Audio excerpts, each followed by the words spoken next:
ابھی جو ہم نے مرکب اضافی پڑھے ہیں وہ سمپل ہیں بالکل، ایک مضاف ہے اور ایک مضاف الیہ ہے، لیکن ہمیشہ ایسا ہوتا نہیں ہے۔ مثال کے طور پر ہم نے جو پڑھا ہے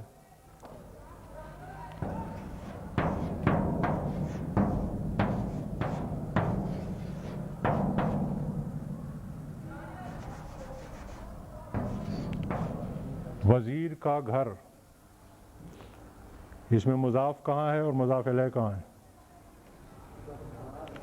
گھر مضاف ہے اور وزیر مضاف الیہ ہے، ہم آسانی سے اس کا ترجمہ کر لیں گے۔ لیکن اگر یہ یوں ہو جائے وزیر کے گھر کا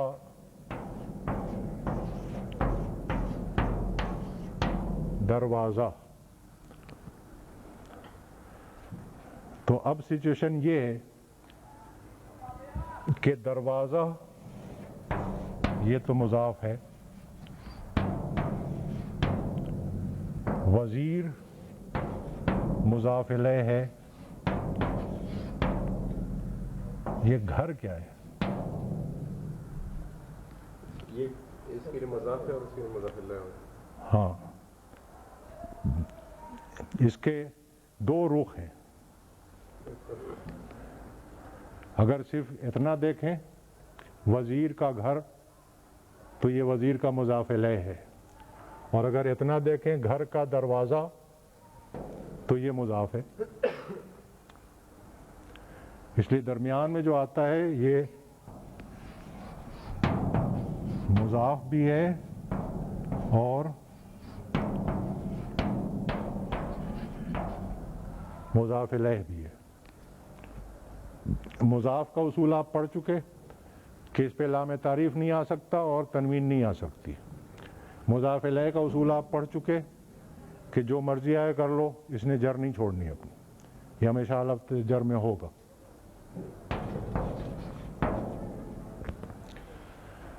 تو یہ جو بیچ میں جو لفظ آ جاتا ہے جو مضاف مضاف الیہ دونوں ہوتا ہے، اس پہ دونوں کے قواعد اپلائی ہوں گے، مشکل اس میں کوئی نہیں ہے۔ یعنی گھر کے لفظ پر اب نہ تو لام تعریف آ سکتا ہے، نہ اس پر تنوین آ سکتی ہے، اور یہ لازماً حالت جر میں ہوگا، اس لیے کہ یہ اس کا مضاف الیہ بھی ہے۔ اب تو کوئی پرابلم نہیں رہی۔ ترجمہ کیا ہو جائے گا؟ بابو لکھنے کی نہیں ہو رہی ہے، سمجھنے کی ہو رہی ہے۔ بابو، اب ذرا اس کا ترجمہ کریں۔ اس کا اصل لفظ جو ہے وہ تو ہے بیتن، اس کو ایڈجسٹ کریں کہ یہ مضاف کی شرائط بھی پوری کر دے اور مضاف الیہ کی بھی پوری کر دے۔ بیتی، بابو بیتی، اور وزیر کا تو کوئی پرابلم نہیں ہے، الوزیر کا ہو جائے گا بیت الوزیر۔ ہیں کیا چیز؟ ہاں دیکھیں، پہلے تو آپ یہ سوچیں کہ اس پہ لام تعریف کیوں نہیں آیا۔ مضاف الیہ نہیں ہے، مضاف ہے۔ مضاف پر لام تعریف نہیں آتا ہے، مضاف الیہ پہ تو آتا ہے، یہ الوزیر پہ آیا ہوا ہے۔ اس پہ تنوین کیوں نہیں ہے؟ اس لیے کہ یہ مضاف ہے۔ حالت جر میں کیوں ہے؟ اس لیے کہ مضاف الیہ بھی ہے۔ میں نے ابھی بتایا تھا نا کہ اتنا دیکھیں صرف آپ، وزیر کا گھر تو اب یہ مضاف الیہ ہے، اور وزیر کا ہٹا دیں، گھر کا دروازہ تو اب یہ مضاف ہے۔ تو مضاف ہونے کے ناطے مضاف کی شرائط پوری کرے گا، اور مضاف الیہ ہونے کے ناطے مضاف الیہ کی شرط پوری کرے گا، یعنی جر میں ہوگا۔ اب یہاں پر کیا ہے؟ یہ یعنی کہ مضاف الیہ ہے یا یہ منافق ہے، مضاف بھی ہے اور مضاف الیہ بھی ہے، کافر بھی ہے اور مومن بھی ہے۔ اچھا جی، تو اب کتنا بھی بڑا مرکب اضافی آپ کو دے دیا جائے آپ ترجمہ کر سکتے ہیں، اصول یہی رہے گا. تو بھی ذرا ٹرائی کریں، پہلے دیکھ لیں، زبانی لکھ کے نہیں، ترجمہ زبانی کرنا ہے.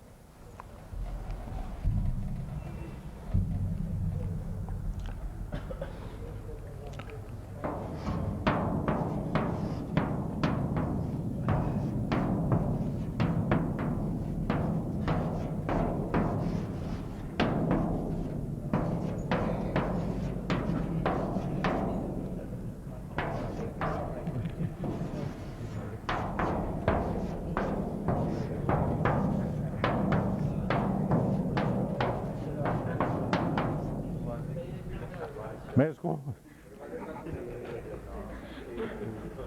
اس کو اور بھی بڑا کر سکتا ہوں. وہ لگا دیا ہے، وہی میں کہہ رہا ہوں نا کہ میں چاہتا تو اس کو اور بھی بڑا کر سکتا تھا. مثلاً باغ کے دروازے کے رنگ کی، چمک کی، کرن کی روشنی، جتنا مرضی ہے بڑا کر لو، ترجمے میں پرابلم آنی نہیں چاہیے.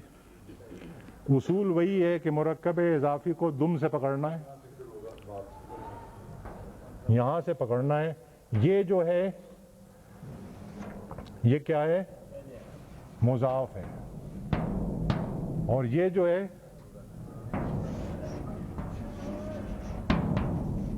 یہ مضاف الیہ ہے، اور باقی جتنے بھی ہیں سب منافق ہیں، سب مضاف و مضاف الیہ دونوں ہیں. تو اس لیے اس پہ دروازے پر صرف مضاف کے قواعد کا اپلائی ہوگا، لام تعریف نہیں آئے گا، تنوین نہیں آئے گی، ہم کہیں گے بابو. اور اس کے بعد پھر اسی ترتیب سے الٹے چلیں گے ہم. حدیقتن کے بجائے کیا کہیں گے؟ حدیقتی. گھر کے لیے کہیں گے بیتی. ولدی. کسی پہ لام تعریف نہیں، کسی پہ تنوین نہیں، ہر لفظ حالت جر میں. غلامی، وزیری، اور آخر میں آئے گا الملکی. تو کتنا بھی بڑا مرکب اضافی ہو، گھبرانے کی کوئی ضرورت نہیں، اس کا ترجمہ بہت آسان ہے. اب ایک بات اور سمجھ لیں،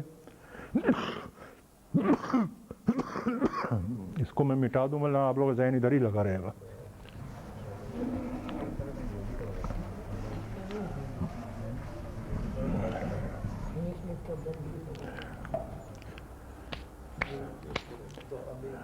جب غیر منصرف الفاظ ہم نے پڑھے تھے تو کیا پڑھا تھا؟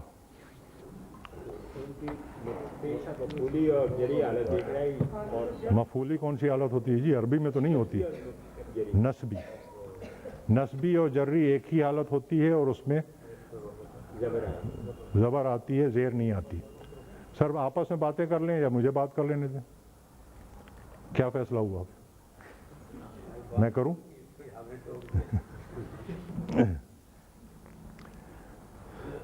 غیر منصرف الفاظ پڑھتے وقت ہم نے کیا دیکھا تھا کہ حالت نصب اور حالت جر ان کی ایک جیسی ہوتی ہے، اور ایک جیسی ہونے کا مطلب یہ ہے کہ حالت جر میں بھی اس لفظ پر زبر آتی ہے، زیر نہیں آتی. اور پھر ہم نے پڑھا تھا کہ اس کے دو استثناء ہیں. کون کون سے بلا؟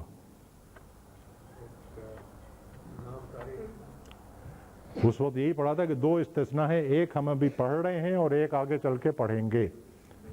جو ایک پڑھا تھا وہ کیا تھا کہ غیر منصرف پر اگر لام تعریف آ جائے تو حالت جر میں وہ زیر قبول کرتا ہے. اور دوسرا استثناء یہ ہے کہ غیر منصرف لفظ اگر مضاف بن رہا ہو تو حالت جر میں وہ زیر قبول کرے گا. میں اسی لیے اتنی محنت کر رہا تھا کہ مضاف پر تینوں حرکات آتی ہیں، تینوں اعراب آتے ہیں، رفع، نصب، جر. رفع بھی آپ کو سمجھا چکا، نصب الگ سے مثال دے کے سمجھا دی. اب یہ جر کی مثال دیکھ لیں.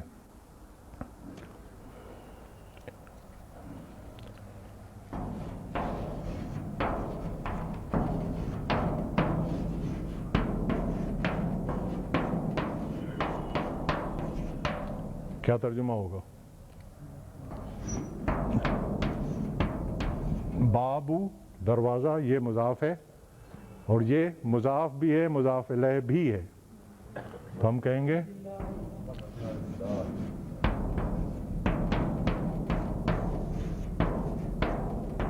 مسجد اللہ۔ مسجد کا اصل لفظ کیا ہے؟ مسجدن، یہ معرب ہے یا غیر منصرف ہے؟ معرب ہے جناب، تنوین لگی ہوئی ہے۔ اس کی جمع کیا ہے؟ مساجد و غیر منصرف ہے۔ اب اگر ہم اس کو کر دیں اللہ کی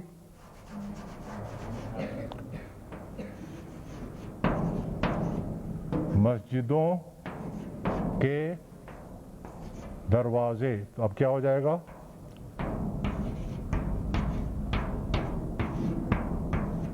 ابواب، اب مساجدی۔ حالانکہ جب ہم نے 36 اور 18 شکلیں بنائی تھیں تو ہم نے کہا تھا مساجد، مساجدہ، مساجدہ، لیکن اب اس کا یہ ایکسیپشن آ گیا، اب یہ زیر قبول کرے گی اس لیے کہ یہ مضاف بن رہا ہے۔ مساجد اللہ۔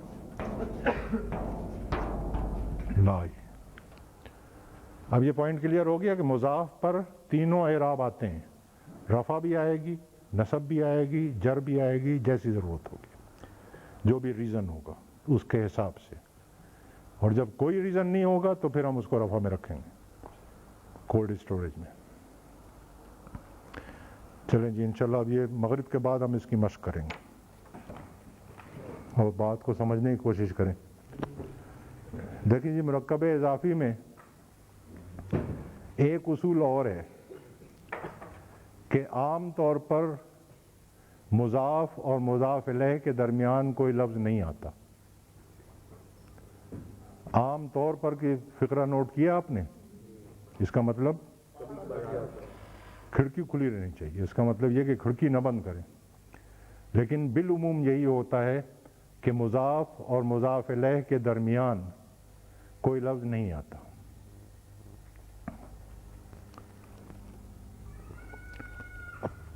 اگر ہم ترجمہ کریں کہ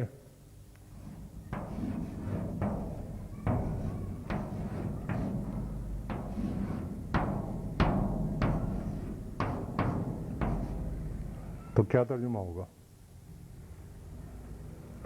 یہ مضاف بنے گا،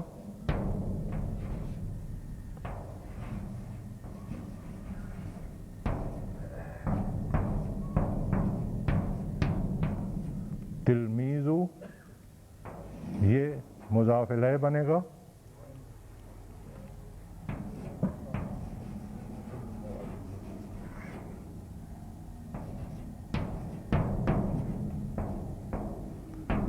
یہی ہے نا۔ اور اگر ہم یہ کہیں کہ استاد کا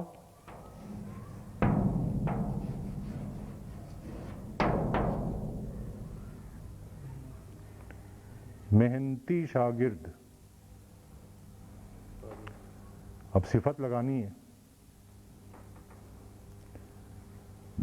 اور عربی میں کیا قاعدہ ہے کہ پہلے موصوف آئے گا۔ اب یہ محنتی شاگرد مرکب توصیفی بن گیا، پہلے موصوف کا ترجمہ ہوگا اور بعد میں صفت کا۔ تو تلمیذ کے بعد صفت آنی چاہیے، پھر مضاف الیہ آنا چاہیے، مگر اس میں وہی قاعدہ رکاوٹ ہے کہ مضاف و مضاف الیہ کے درمیان میں کوئی لفظ نہیں آ سکتا۔ سوری، میں نے کہہ دیا نہیں آ سکتا، یہ غلط ہے، عام طور پر نہیں آتا۔ تو اس کا حل یہ ہے کہ صفت جو ہے وہ مرکب اضافی کے بعد لاتے ہیں۔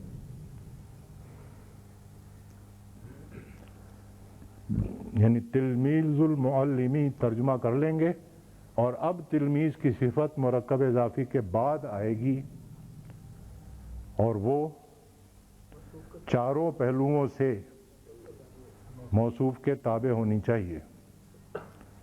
تو موصوف کی اعرابی حالت کیا ہے؟ رفع ہے، ہم اس کی اعرابی حالت جو ہے وہ رفع میں رکھیں گے۔ جنس کیا ہے؟ مذکر ہے. عدد کیا ہے؟ واحد ہے. اور وسعت کیا ہے؟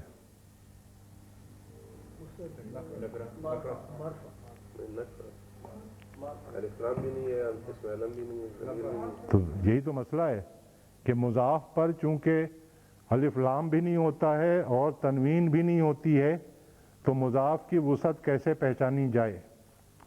اس کا حل یہ ہے، میں بتا دوں آپ کو.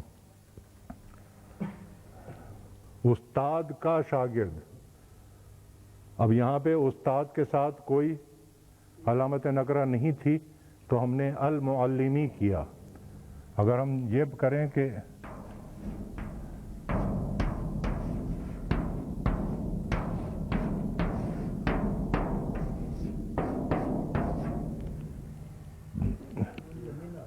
اب کیا ترجمہ ہوگا؟ تا پر زیر ہے.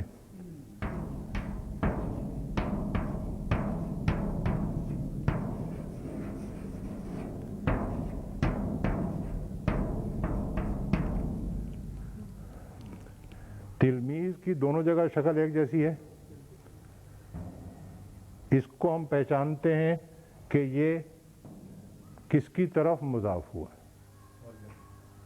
اگر معرفہ کی طرف ہے تو یہ خود بھی معرفہ ہے، اور اگر نکرہ کی طرف ہے تو یہ خود بھی نکرہ ہے. یہ بات سمجھ میں آئی کہ نہیں؟ نہیں آئی سمجھ میں. مضاف کی وسعت پہچاننے کے لیے مضاف الیہ کو دیکھیں. مضاف الیہ اگر معرفہ ہے تو مضاف کو ہم معرفہ مانیں گے، یوں کہہ لیں. اس کا ٹریٹمنٹ جو ہے جملے میں چار پہلوؤں سے ایڈجسٹ کرنے کے لیے اس کا ٹریٹمنٹ جو ہے وہ معرفہ کریں گے. اور اس کا مضاف الیہ اگر نکرہ ہے تو پھر اس کا ٹریٹمنٹ نکرہ کی طرح ہوگا. کلیئر؟ تو اب محنتی کا ترجمہ یہاں لائیں گے. معرفہ، اب یہ معرفہ کس بنیاد پہ ہم نے مانا؟ اس کا مضاف الیہ جو ہے وہ معرفہ ہے، تو اس کو معرفہ رکھیں گے.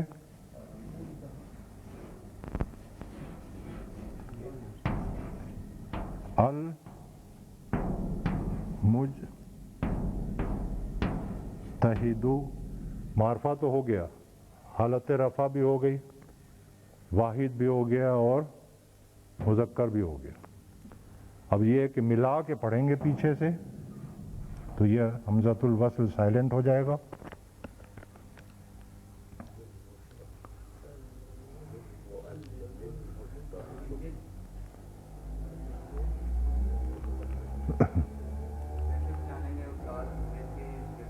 جی ہاں، ان کا سوال سمجھ میں آ گیا جی آپ لوگوں کے؟ پوچھ رہے ہیں کہ ہم یہ کیسے پہچانیں گے کہ استاد محنتی ہے کہ یہ شاگرد محنتی ہے. اگر بالفرض یہ صفت جو ہے یہ استاد کے لیے ہوتی تو پھر یہ المجتہدی آتا، اس لیے کہ چاروں پہلوؤں سے اپنے موصوف کے مطابق ہونا ہے اس میں. تو یہاں پر مضاف جو ہے حالت رفع میں ہے، اس لیے اس کی حالت رفع سے ہم پہچانیں گے کہ یہ مضاف کی صفت ہے.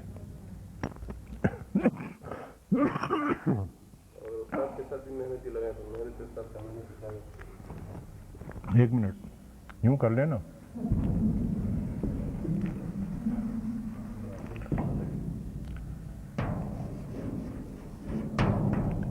محنتی استاد کا شاگرد، اس کا ترجمہ کر لیں آپ.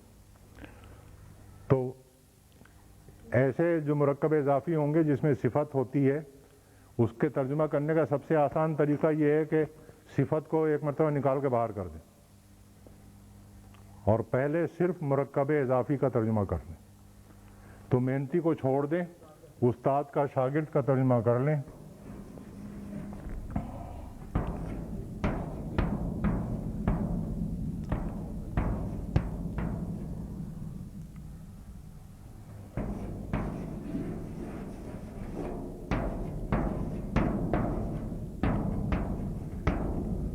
یہ ہو گیا جی.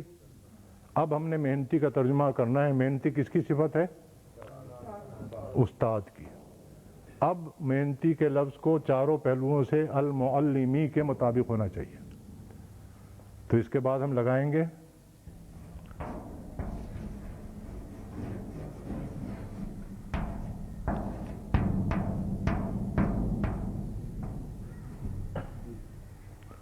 المجتہدی. اب آپ کو فرق نظر آ رہا ہے؟ اب آپ پہچان سکتے ہیں کہ یہ محنتی کون ہے؟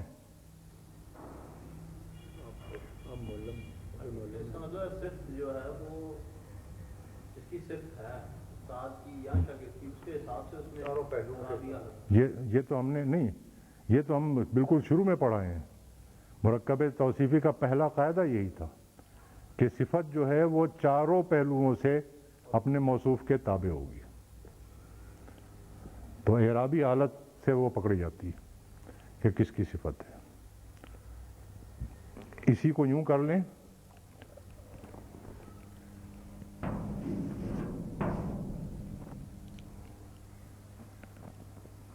اب کیا تبدیلی ہوگی؟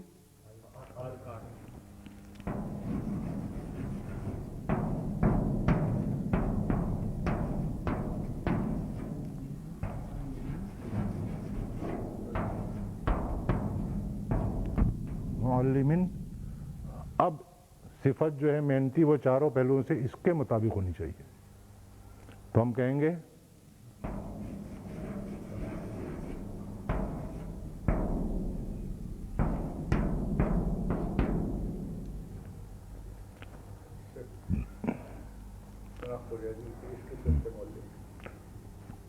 تو صفت کی شناخت وہ عام طور پر وہ اعرابی حالت سے ہو جاتی ہے کہ یہ کس کی صفت ہے مرکب اضافی میں، مضاف کی ہے کہ مضاف الیہ کی ہے. اور ایک امکانی صورت، عام طور پر ایسے جملے عربی میں تو نظر نہیں آئے مجھے،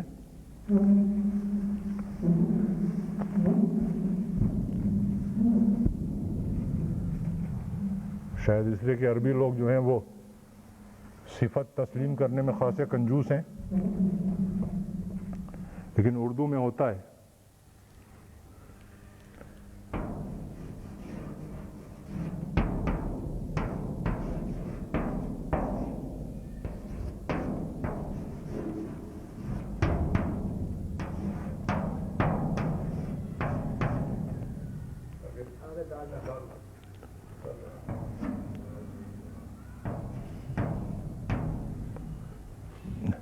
اب پھر وہی کریں گے ہم کہ یہ صفت بھی نکال دیں، یہ صفت بھی نکال دیں، تو مرکب اضافی کیا باقی بچا؟ پہلے اس کا ترجمہ کر لیں.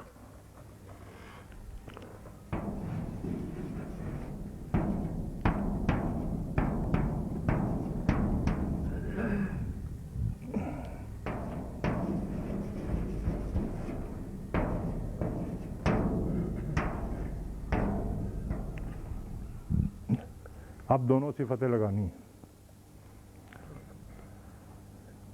تو طریقہ یہی ہے کہ عام طور پر اگر ایسی سچویشن آ جائے کہ مضاف کی اور مضاف الیہ کی دونوں کی صفتیں اسی ایک مرکب میں آ رہی ہوں، تو پھر پہلے مضاف الیہ کی صفت لگاتے ہیں، پھر مضاف کی. تو پہلے اس کی صفت لگے گی،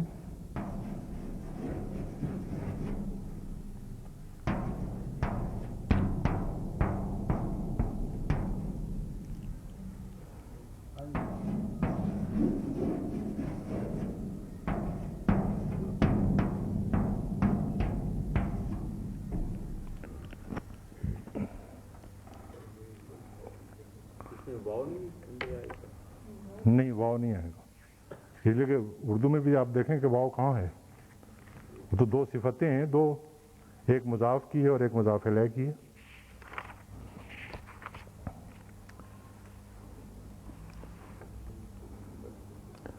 اچھا جی، اب سم اپ کر لیں. ہم نے سیکھا کیا ہے؟ 3 باتیں بنیادی طور پر سیکھی ہیں. نمبر 1 کہ عام طور پر مضاف اور مضاف الیہ کے درمیان کوئی لفظ نہیں آتا. اس کی وجہ سے صفت جب آ جائے مضاف یا مضاف الیہ کی تو پرابلم ہوتی ہے، اور اس کا حل یہ ہے کہ چاہے مضاف کی صفت ہو یا مضاف الیہ کی ہو، مرکب اضافی کے بعد لانی ہے، اور جس کی بھی صفت ہے چاروں پہلوؤں سے اس کے مطابق رکھنا ہے۔ اور مضاف کی وسعت کیسے پہچانی جائے گی؟ مضاف الیہ کو دیکھ کر۔ اگر مضاف الیہ معرفہ ہے تو ہم مضاف کو معرفہ ٹریٹ کریں گے، اور اگر مضاف الیہ نکرہ ہے تو ہم مضاف کو نکرہ ٹریٹ کریں گے۔ بس اب اسی کی ہم نے مشق کرنی ہے۔ اچھا جی، بسم اللہ الرحمن الرحیم۔ اب ہم نے مرکب اضافی کا حصہ چہارم کا جو سبق ہے وہ سمجھنا ہے۔ اس میں پہلے ایک پرانی بات یاد کریں۔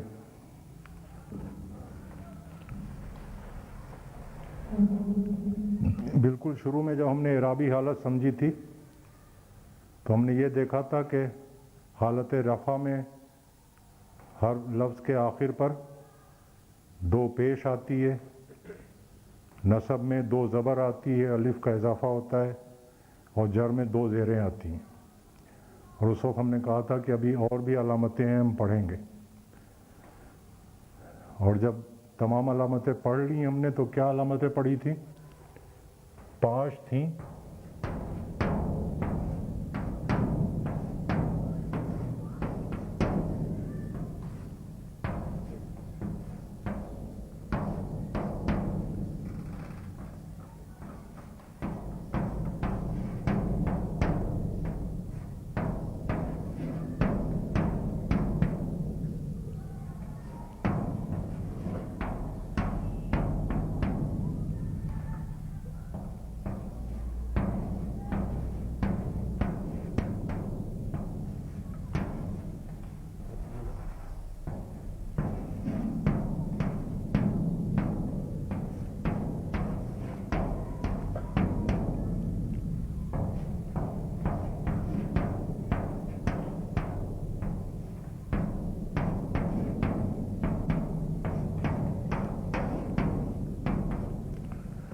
یہی 5 علامتیں پڑھی تھیں نا۔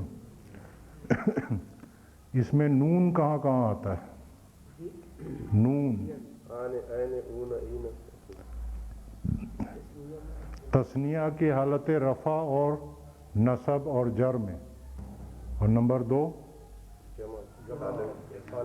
جمع مذکر سالم، پوری بات کہیں نا، جمع مذکر سالم کے رفع میں اور نصب اور جر میں۔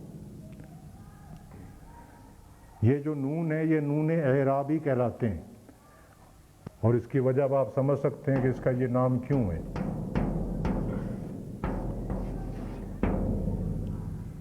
اس لیے کہ اس نون کے ذریعے ہم کسی لفظ کا اعراب پہچانتے ہیں کہ یہ رفع میں ہے، نصب میں ہے، جر میں ہے، اور وہ الفاظ تثنیہ کے ہیں اور جمع مذکر سالم کے ہیں۔ یہی 2 فیکٹرز ہیں جس میں نون اعرابی آتا ہے اسم میں۔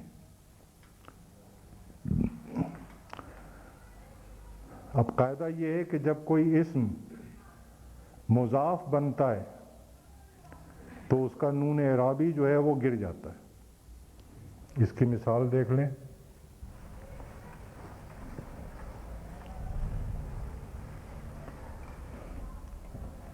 مسجد کا دروازہ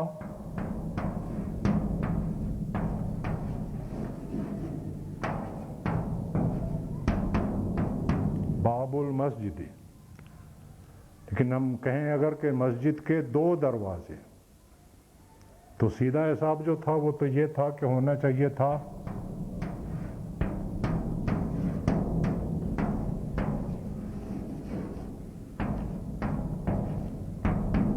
بابان المسجدی، لیکن جب قاعدہ اپلائی ہوگا، اس لیے کہ یہ نون جو ہے یہ نون اعرابی ہے، یہ گرے گا تو باقی کیا بچا؟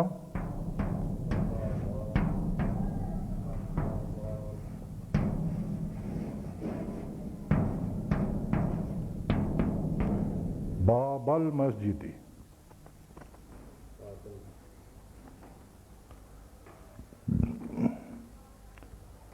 اور اگر ہم کہیں کہ یقیناً بے شک مسجد کے دونوں دروازے، آگے خبر جو بھی ہو تو صحیح شکل کیا بنتی؟ اِنَّا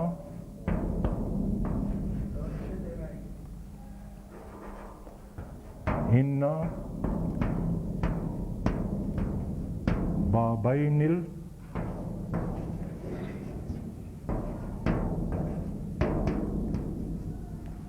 المسجدی۔ قاعدہ جب اپلائی ہوگا تو یہ نون گرے گا، یہ نون اعرابی ہے۔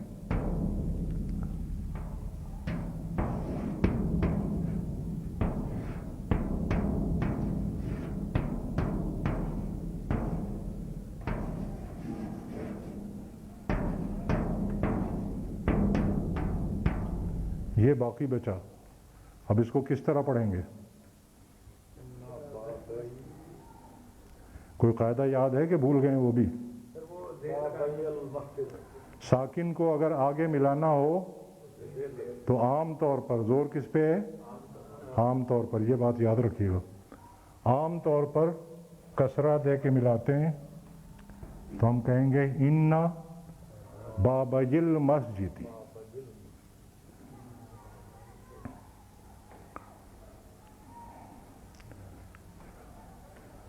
اب جمع کا صیغہ بھی دیکھ لیں۔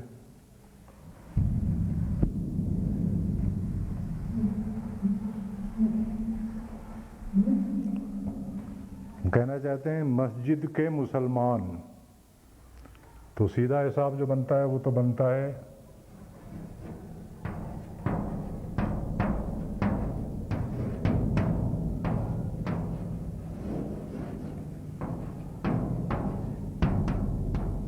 مسجد۔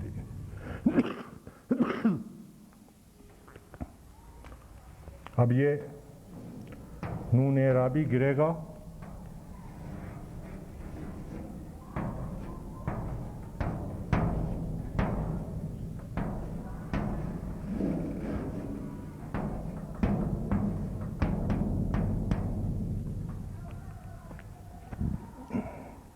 یہ باقی بچے گا۔ اب یہ واو ساکن ہے، اس کو متحرک کریں گے کہ نہیں؟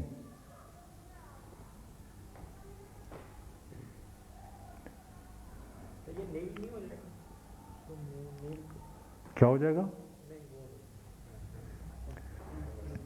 یہ بتائیں کہ پڑھنے میں کوئی پرابلم آ رہی ہے؟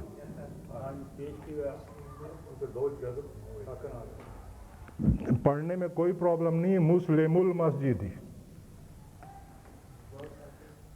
اس لیے یہ واو ساکن ہی رہے گا، اس کو متحرک کرنے کی ضرورت نہیں ہے۔ پیچھے جو تھا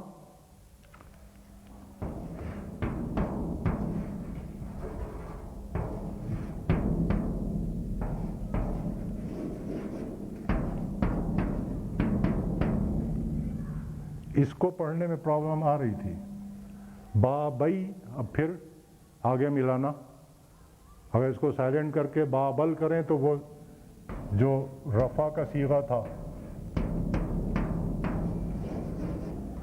بابل مسجدی، اس کے مطابق ہو جاتا ہے، اس لیے یہاں پر تو ہمیں اس کو ملا متحرک کر کے تاکہ پتہ لگے کہ یا ہے، بابی المسجدی کرنا پڑا۔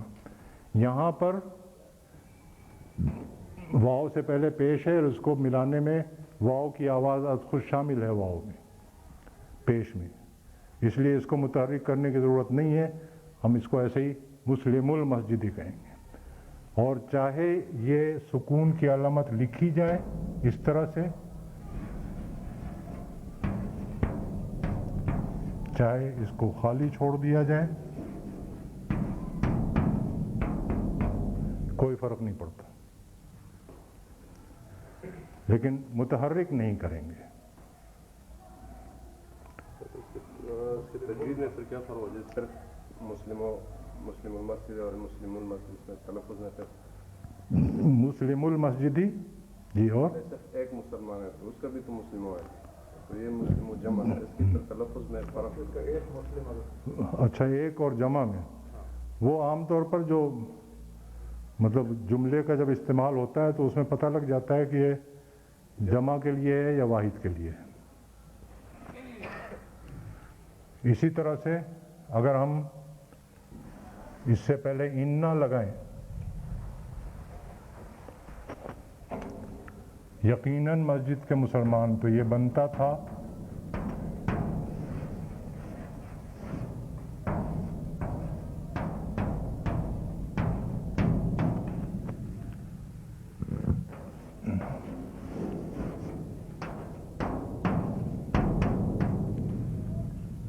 اب قاعدہ اپلائی کریں گے، یہ گرے گا تو باقی بچے گا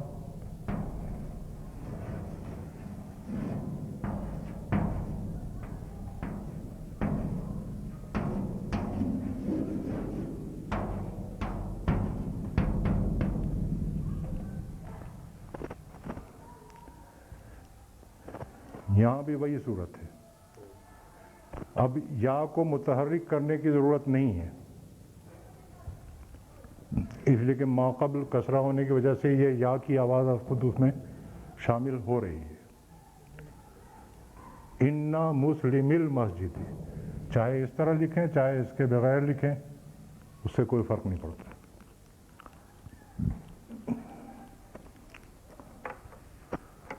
ہاں جی، یہ قاعدہ سمجھ میں آ گیا کہ کوئی اسم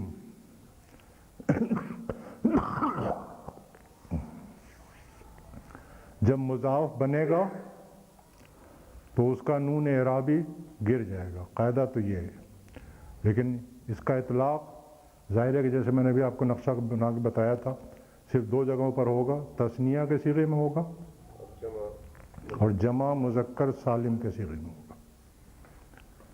یہ اسما جمع مؤنث کے اس میں نہیں ہوگا، وہ تو آتن ہے، آخر میں تا آ رہی ہے، وہاں نون نہیں ہے، نون اعرابی گرتا ہے۔ بس اب اسی کی پریکٹس کرنی ہے ہم نے۔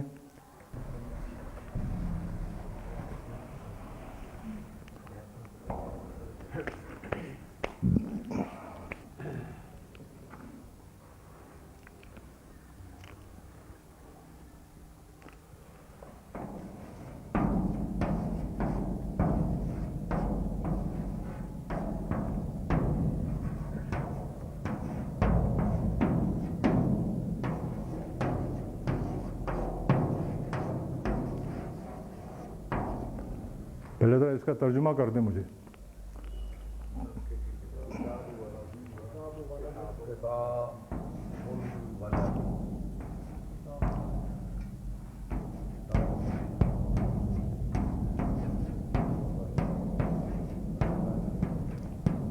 واہ،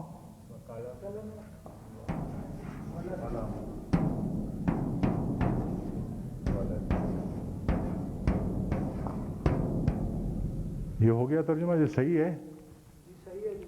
اچھا، سرٹیفکیٹ مل گیا جی مجھے۔ اچھا، یہ لڑکے کی تکرار اچھی لگ رہی ہے آپ کو؟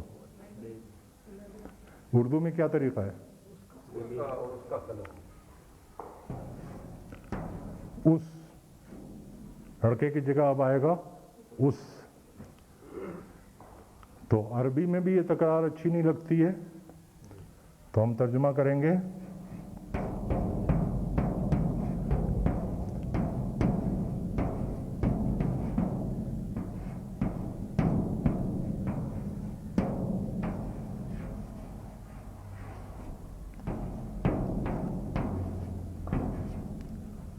وَقَلَمُهُ۔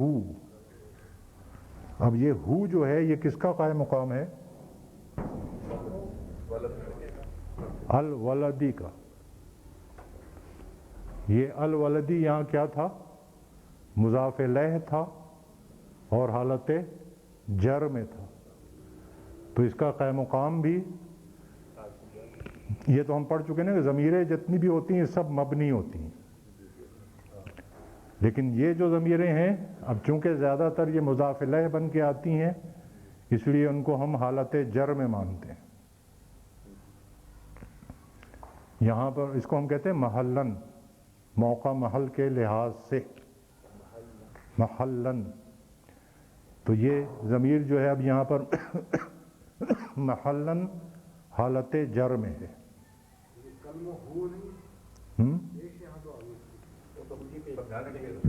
نہیں یہ میں آگے چل کے آپ کو ایکسپلین کر دوں گا. قلمہ الٹا پیش. اسی طرح سے اگر ہوتا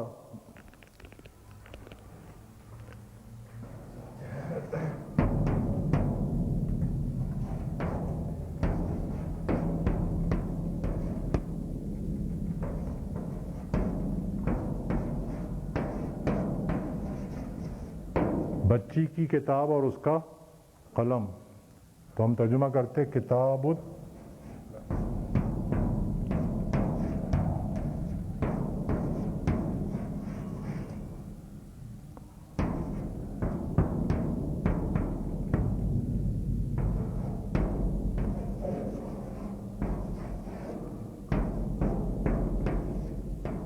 وقلم ہا. تو جیسے پچھلے اس میں آپ نے دیکھا تھا جو ضمائر مرفوعہ پڑھی تھیں کہ 14 صیغے کے لحاظ سے الگ الگ ضمیریں آتی ہیں. تو اسی طرح جو ضمیریں مضاف الیہ کے طور پر استعمال ہوتی ہیں یہ بھی الگ الگ استعمال ہوتی ہیں. 14 صیغے ان کے بھی، جیسے آپ نے پچھلی گردان اپنے قلم کو یاد کرائی تھی ویسے ہی اس کی بھی گردان آپ نے اپنے قلم کو یاد کرانی ہے. ہو ہما ہم ہا،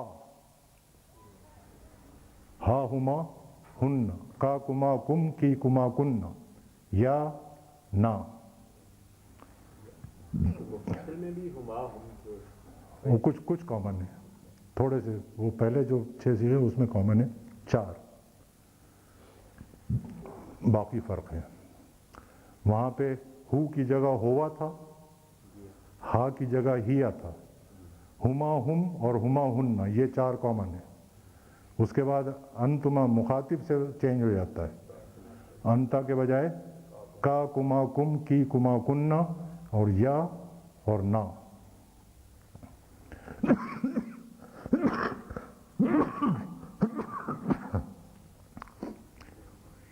اور میرا مشورہ یہ ہے کہ پہلے قلم کو یاد کرائیں پھر رٹا لگائیں. قلم کو یاد کرانے میں بہت ایڈوانٹیج ہے، میں بتا رہا ہوں آپ کو، اس لیے کہ اس کا اندازہ آپ کو آگے چل کے ہوگا جب آپ کو فعل کی گردانیں یاد کرنی ہوں گی. اب یہ دیکھ لیں کہ جیسے پچھلی جو ضمیریں پڑھی تھیں ہم نے، چونکہ وہ زیادہ تر مبتدا بن کے آتی تھیں، ہم نے کہا تھا کہ یہ محلاً عام طور پر رفع میں ہوتی ہیں، اس لیے ان کا نام ہم نے رکھا تھا ضمائر مرفوعہ. اور چونکہ علیحدہ لکھی جاتی ہیں، الفاظ کے ساتھ ملا کے نہیں لکھی جاتی ہیں، اس لیے ہم نے ان کو کہا تھا منفصلہ. یہ زیادہ تر مضاف الیہ بن کے آتی ہیں، حالت جر میں ہوتی ہیں، تو ان کا نام ہے ضمائر مجرورہ. اور چونکہ یہ زیادہ تر، کچھ ایکسیپشنل کیسز ہیں جہاں علیحدہ ہو جاتی ہیں، ورنہ زیادہ تر الفاظ کے ساتھ ملا کے لکھی جاتی ہیں، متصل ہوتی ہیں، تو ان کو پھر کہتے ہیں متصلہ.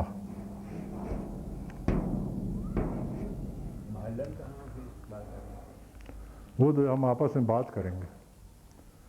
ضمائر مجرورہ ان کا نام ہی ہے.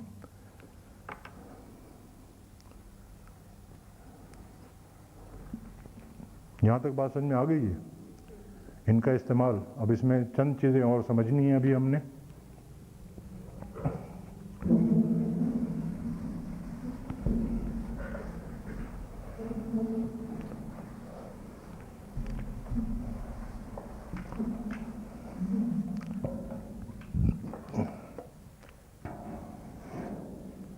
ابھی میں نے جو آپ کے سامنے گردان پڑھی تھی، مخاطب سے شروع کریں تو کیا آتا ہے؟ کا کما کم، کی کما کننا، اور پھر یا.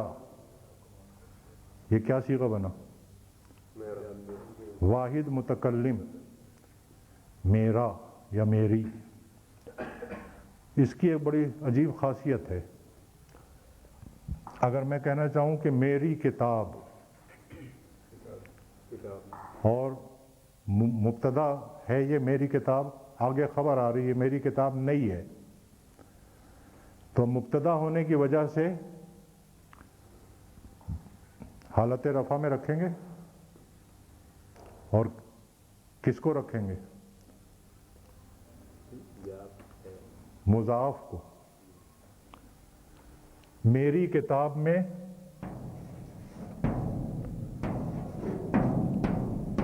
یہ بھی چلیں، یہ بھی سمجھ لیں، کتاب مضاف الیہ ہے اور میری کتاب مضاف ہے اور میری مضاف الیہ ہے، تو اس کا حالت رفع جو ہے وہ مضاف پر آئے گی، کتاب ہی، یہی بنا نا۔ اور اگر میں کہوں انا، یقیناً میری کتاب،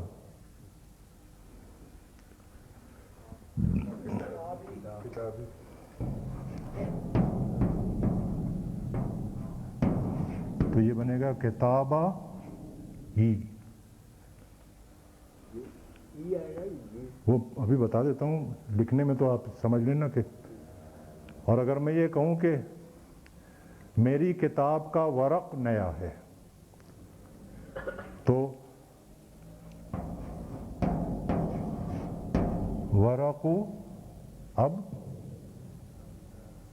یہ مضاف بھی بن رہا ہے آگے، یا متکلم کا، اور اس کا مضاف الیہ بھی ہے، تو یہ ہوگا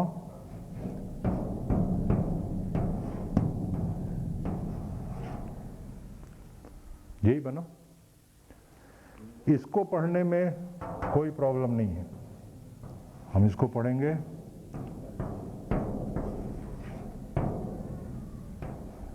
کتابی، البتہ اس کو پڑھنے میں پرابلم ہے اور اس کو پڑھنے میں پرابلم ہے۔ کتابوئی آپ نے کبھی نہیں سنا ہوگا، کتابئی آپ نے کبھی نہیں سنا ہوگا، یہ پھر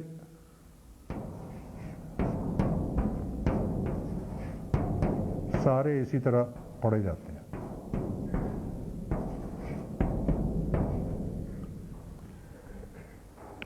رفع میں پھر کتابی ہی لکھا پڑھا جائے گا، نصب میں بھی کتابی لکھا پڑھا جائے گا، اور جر میں تو خیر یہ ہے ہی کتابی۔ اسی لیے آپ کی کتاب میں ایک جملہ لکھا ہوا ہے، اس کا یہ ایکسپلینیشن ہے کہ یائے متکلم رفع اور نصب کھا جاتی ہے۔ کھانے کا مطلب سمجھ گئے اب آپ؟ رفع کھا گئی، اس کی جگہ وہی جر آ گئی، نصب کھا گئی، اس کی جگہ وہی جر آ گئی۔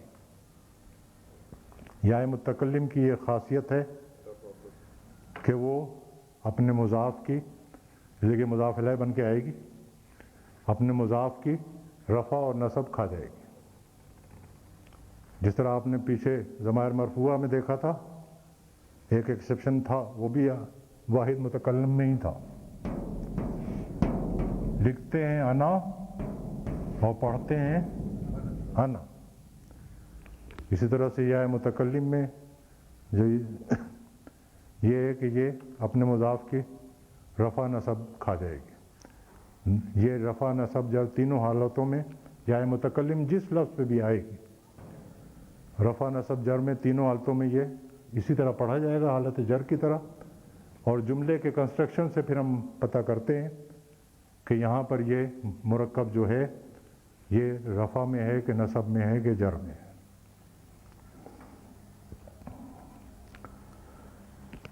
اچھا،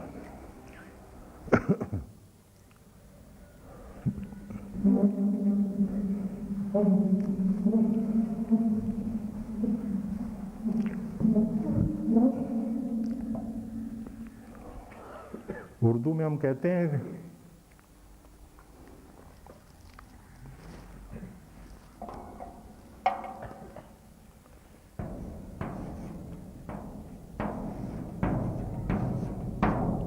اے لڑکے، یہ اے کیا ہے؟ بلانے کے لیے، تاکہ اس کو پتہ لگ جائے کہ مجھے پکارا جا رہا ہے، مجھے بلایا جا رہا ہے. اس کو ہم کہیں گے حرف ندا. ندا کا مطلب سمجھ رہے ہیں نا، پکارنا، آواز دینا. اور جس کو پکارا جائے اس کو ہم کہتے ہیں منادا.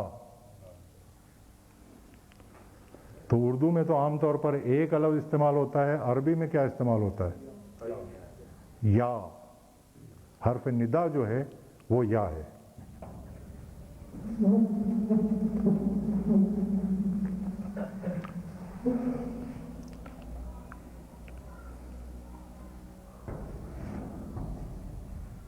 اس کے معنی تو آپ کے سمجھ میں آ گئے؟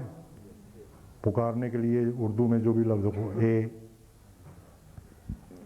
لیکن یہ عامل بھی ہے، یہ عامل بزرگ ہیں. اور اس کے ہم صرف 3 قواعد پڑھیں گے. باقی چونکہ وہ خاصی آگے کی بات ہے اور باریک علمی بحث ہے، اس لیے اس کو ہم نے چھوڑ دیا ہے. ہمارا کام 3 قواعد سے انشاءاللہ قرآن مجید کی حد تک چل جائے گا. جس نے عربی ادب پڑھنا ہو وہ پھر آگے پڑھے. قرآن مجید کی حد تک یہ 3 کام ہمارا چل جائے گا. منادا یعنی جس کو پکارا جائے. منادا اگر مفرد ہوگا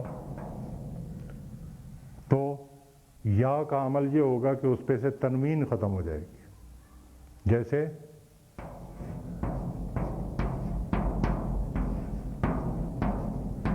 یا زیدن کہنا غلط ہے،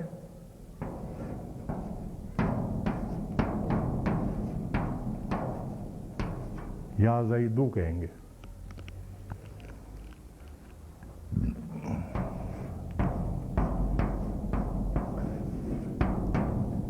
یا رجلن کہنا غلط ہے،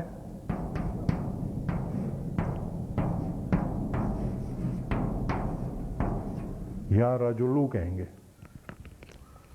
پہلا عمل تو یہ ہے اس کا کہ اگر یہ منادا مفرد ہوگا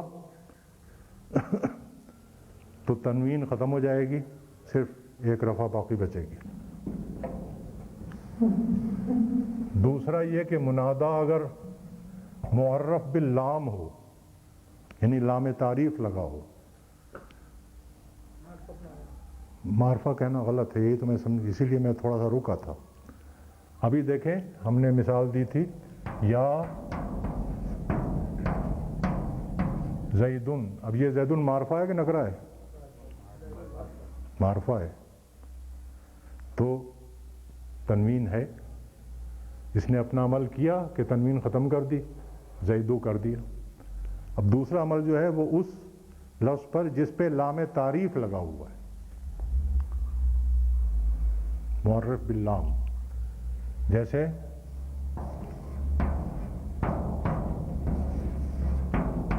الرجل، اس کو ہم نے پکارنا ہے تو یا کے بعد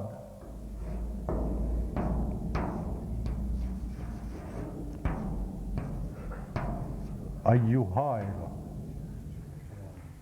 مذکر میں، اور مؤنث میں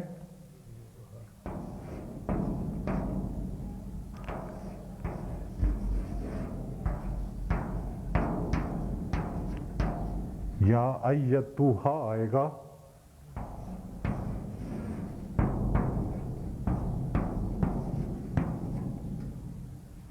اگر النساء کو پکارنا ہو تو پھر ہم کہیں گے یا ایتوہا النساء، یا ایہا الرجل. اگر ایک عورت کو امرات ہو تو بھی ایتوہا آئے گا.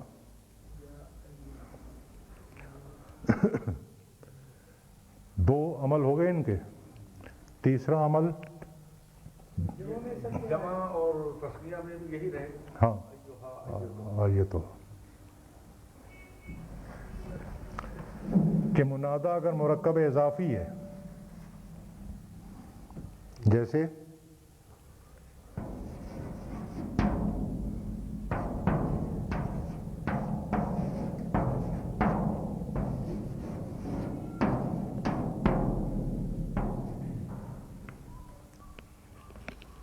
یہ نام سنا ہے کبھی؟ یہ نام جو ہے یہ مرکب اضافی ہے، عبد الرحمانی، اللہ کا بندہ. اس کو ہمیں پکارنا ہو تو ایسی صورت میں مرکب اضافی پر جب یا آئے گا تو مضاف کو نصب دے گا. یا عبد الرحمانی کہنا غلط ہے، یا عبد الرحمن.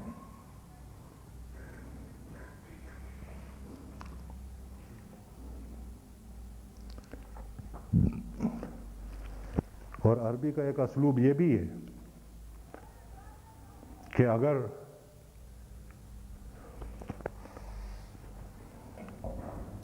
یا کے بغیر صرف عبد الرحمانی لکھا ہو اور کوئی دوسرا ریزن نہ ہو اس کے نصب میں ہونے کا، مثال کے طور پر انا نہیں لگا ہوا ہے، یا آگے چل کے ہم فعل میں پڑھیں گے یہ مفعول نہیں بن رہا ہے، تو پھر ہم اسے منادہ مانیں گے یا کے بغیر.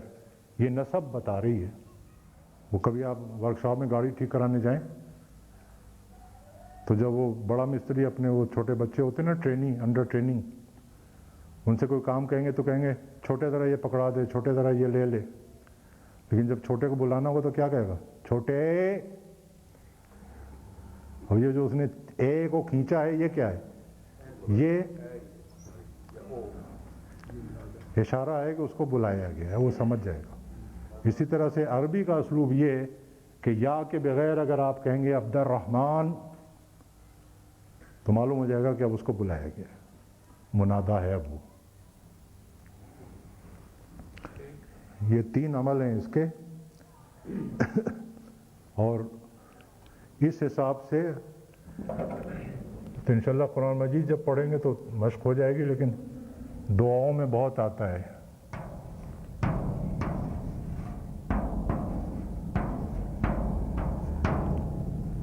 اس کے کیا معنی ہے؟ ہمارا، ہمارے نہیں، رب واحد ہے. ارباب ہوتا تب ہم کہتے ہیں ہمارے رب، اور ہم تو موحد ہیں.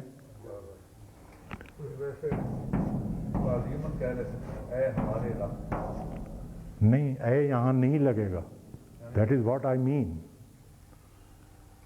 ہمارا رب.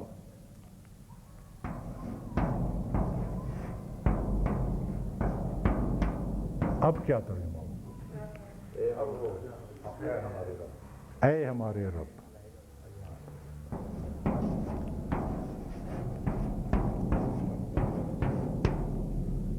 دیکھیں یہاں یا نہیں لگا ہوا ہے، اور دعاؤں میں آپ غور کریں ربنا آتنا فی الدنیا، تو رب مضاف کی نسب بتا رہی ہے کہ یہ منادہ ہے. اس لیے وہاں پر ترجمہ کریں گے اے ہمارے رب. اور جہاں اس طرح سے آیا ہے اللہ ربنا و ربکم، تو وہیں سیدھا ترجمہ ہے اللہ ہمارا بھی رب ہے تمہارا بھی رب ہے. اچھا جی، کچھ چیزیں اور سمجھانی ہیں لیکن وہ سلسلہ میں چھیڑوں گا مغرب کے بعد. حالانکہ ابھی ٹائم ہے تھوڑا سا، لیکن وہ نیا سلسلہ ہے مغرب کے بعد انشاءاللہ. یہاں پر